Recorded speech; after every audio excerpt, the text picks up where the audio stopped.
Let me talk with you about kindness and compassion to yourself. Over the past few years, I taught hundreds of rehabilitation clinicians the skills of brain imaging. And there is a striking feature that is very common amongst rehabilitation clinicians, and that is perfectionism, aversion to making errors. And I can understand that.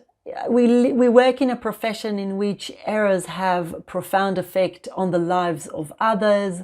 We work in organizations that discourage us from making mistakes and have lots of protocols.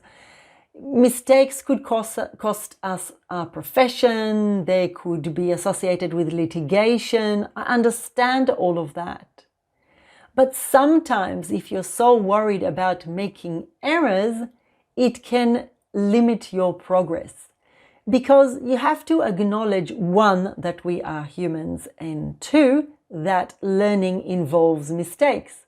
So humans make mistakes because they're humans, and learning involves making mistakes because that's the process of learning.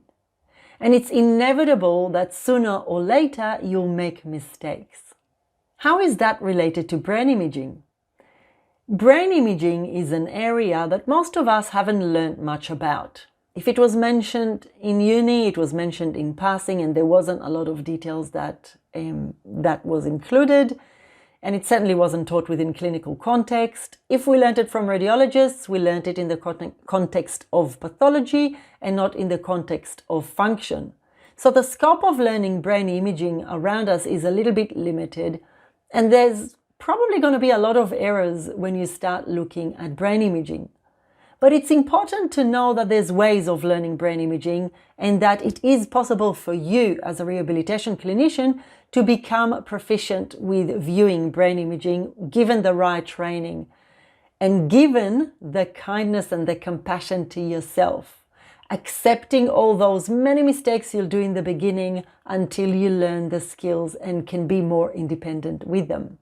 So what I would like you to take from this video is that you need to be kind and compassionate to yourself in your journey of learning brain imaging, of learning to use brain imaging, analyze them, and discuss them with your clients. If you want to learn more about brain imaging, head to my website and you can find more information there. I will see you in the next video. Bye.